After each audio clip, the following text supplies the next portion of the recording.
today, me and Luca have got our painting gear on and we're going to start to put together some more nest boxes like these for our possums. What sort of possums are we going to make a box for, Luca? The gliding possum. That's right, we're moving them into a new big enclosure today.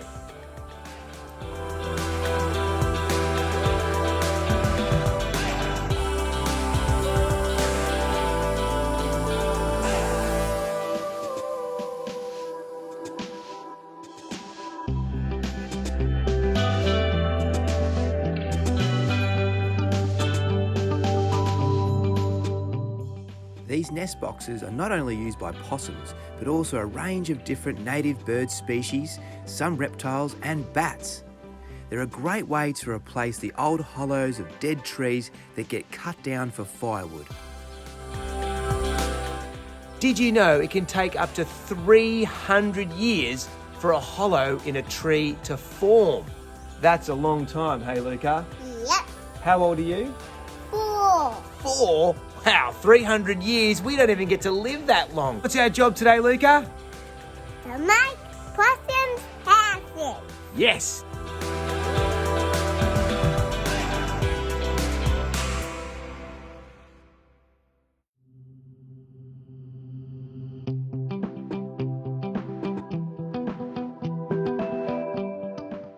While some possums are considered pests in people's backyards, it's really important we try and coexist and do what we can to share our environment with our native wildlife if we have any hope of enjoying them and having them here in the future.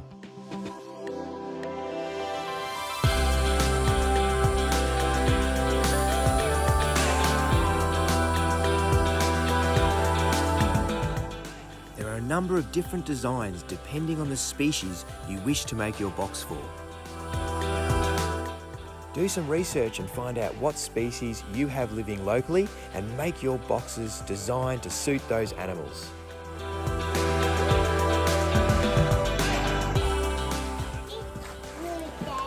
Not bad, hey?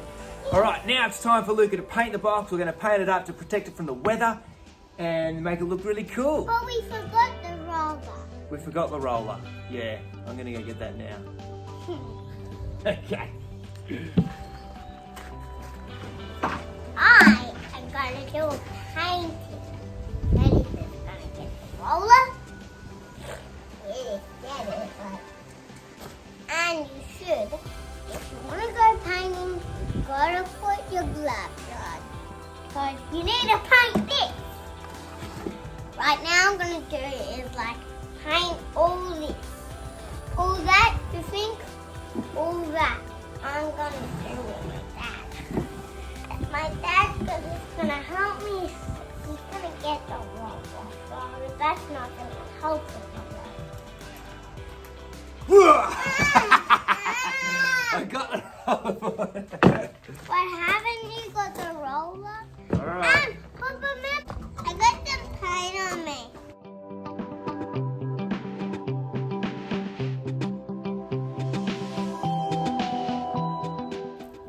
Always make sure after you clean up from using paint not to wash it down a sink or drain that could end up in local waterways.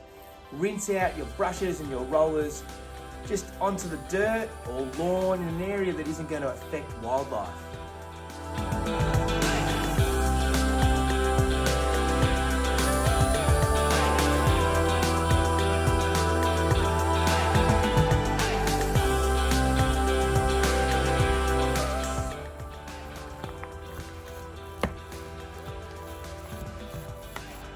There we go.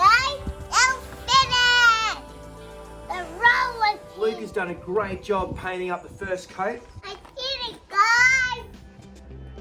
To make our possum boxes as natural as possible, we've sourced some ends of old hollow logs we found in an old wood pile, and we're able to now put those on the front of the box. And that also gives the animals something to grab onto with their sharp little claws to help them get in and out of the box really easily. What do you think, Luca? Hey, that's a bit dry. Is it dry already? It's all dried up. Beautiful.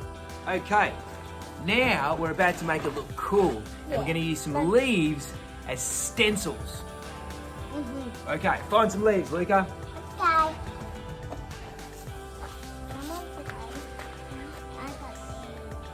They're great, mate.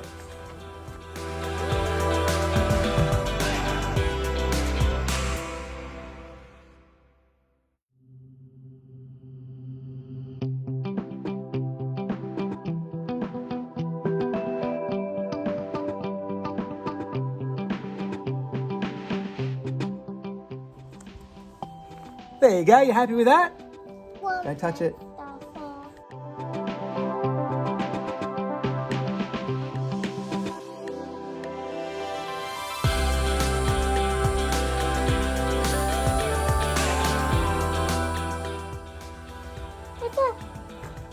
Like my side.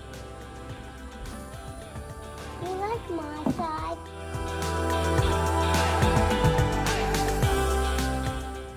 While me and Luca have built these nest boxes for our captive squirrel gliders we keep and breed here at Wildlife Exposure, they're great to put up in your backyard to encourage wild native animals into your garden and support biodiversity. While me and Luca are waiting for his nest box to dry, we'll take you around our property and show you a few of the other nest boxes we've got up in some trees that are used by animals. Just above me here, we have one that's used. I've seen some red rump parrots nesting in there. We've also got some down the back here. This nest box was actually here when we first moved in around 4 years ago, and a number of times I've seen an owlet-nightjar sitting in this box at night.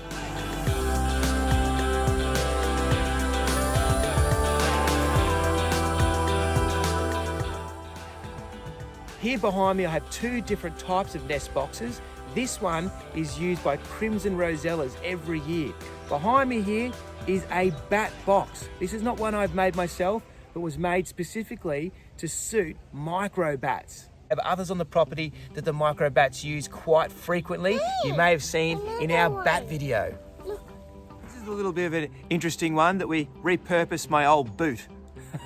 No one's living in there yet. I don't know why. Why wouldn't you want to live in an old boot? Luca, what do you think? It's stinky. Over here, we've got a nest box that's used every year without fail. It was originally here when we moved in, and every year we get eastern rosellas coming back to nest in this box.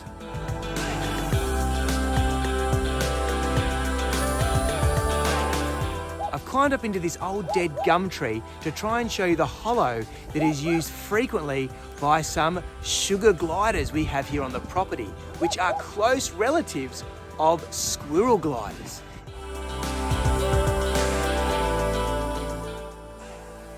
This is a picture of one of the little sugar gliders that lives in this hollow we were lucky to capture when setting up a camera trap.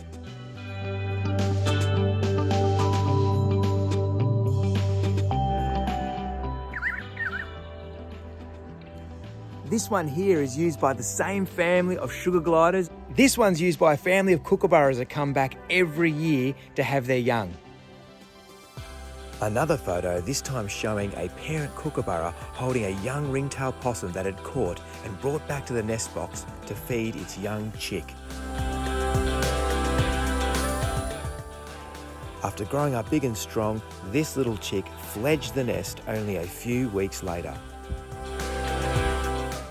Branches like this one here that are dead, look potentially dangerous and would make great firewood, often do get cut down. But if we can retain these hollows that are in the branches, it's vitally important to sustain native biodiversity.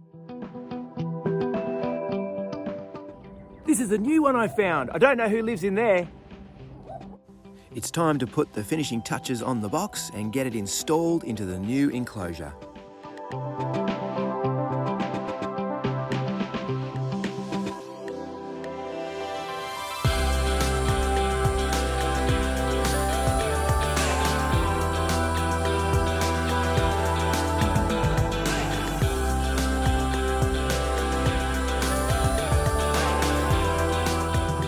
Okay, me and Luca have just finished the box up, and now it's time to install it. We've been waiting for Jacques to get home, and oh, here he comes! Oh, watch out! Hello, guys. Hey, what an entrance! Where have you been? I've just been at the skate park. Have ya? Go put it in. All right, Luca, hold that. You put it in where? There you go. We're going to go down the back and get the possums and put them in their new enclosure. Painting looks awesome. Who painted it? Me. Yeah. Very cool, Luca. This is Luna, the squirrel gliding possum. She's one that we've bred and hand-reared here at Wildlife Exposure, so she's tame and friendly, that we can take her out to schools and kinders for people to get up close to and appreciate these beautiful little native possums.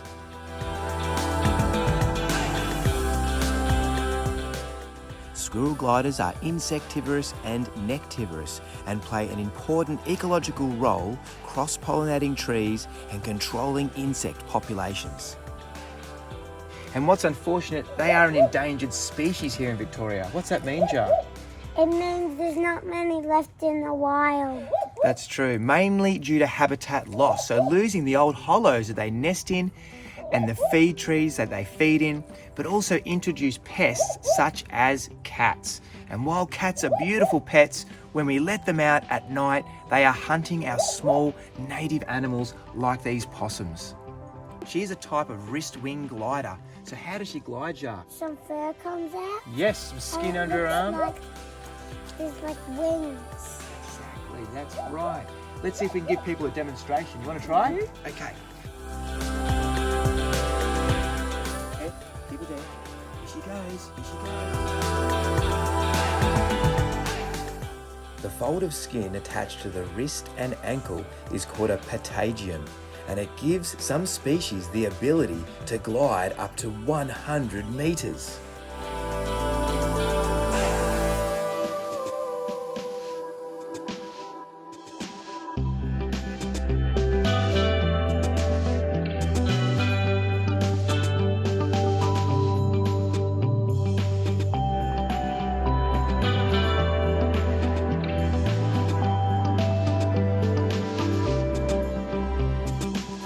Now it's time to go get the possums and introduce them to their new possum palace with its Back to the Future door. Woo-hoo-hoo.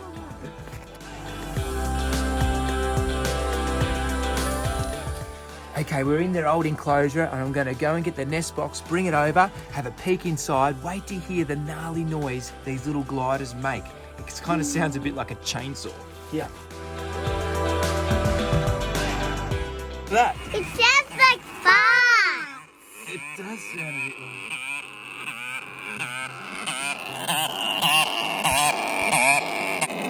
All right. Oh, stinky.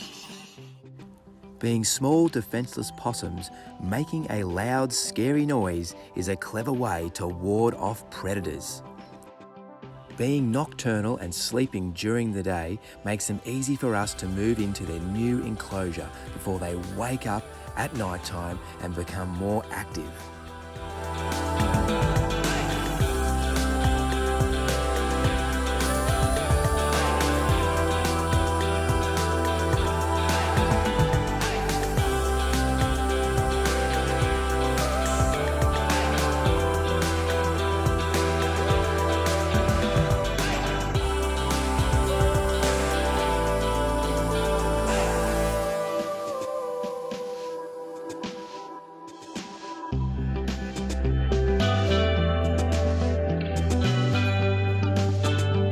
Team. Yeah, Great job. baby. Now, do you want to go and check the other possum boxes we've got and see if there's any baby ringtails? Yeah.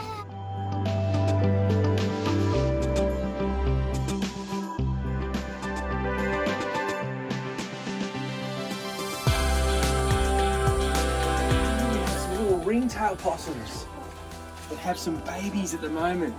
Little joeys that have just come out of the pouch. Possums are marsupials, the same as our famous kangaroos, koalas and wombats. The babies grow in their pouch as joeys drinking milk, and once fully developed, they come out right around on their mother's back. And these little babies are nearly big enough now to move out on their own.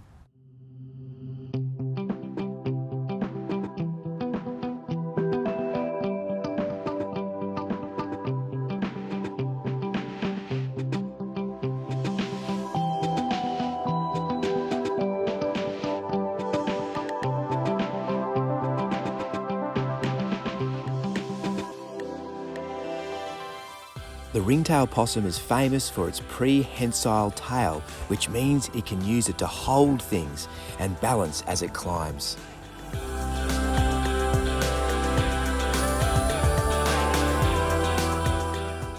Ringtail possums are predominantly folivorous, meaning they eat leaves and flowers, and they are one of very few animals that are able to eat gum leaves.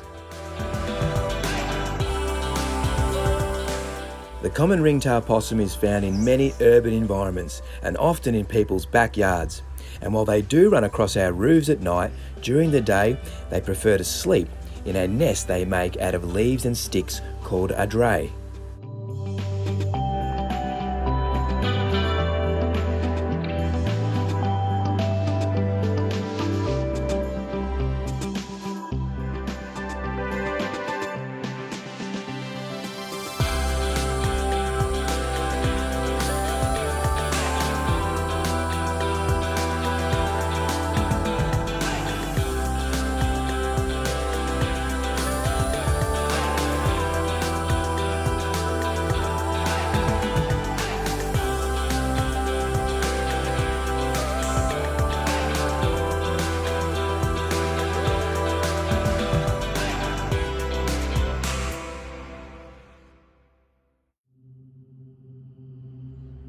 Thanks for watching our possum video. We hope you enjoyed it.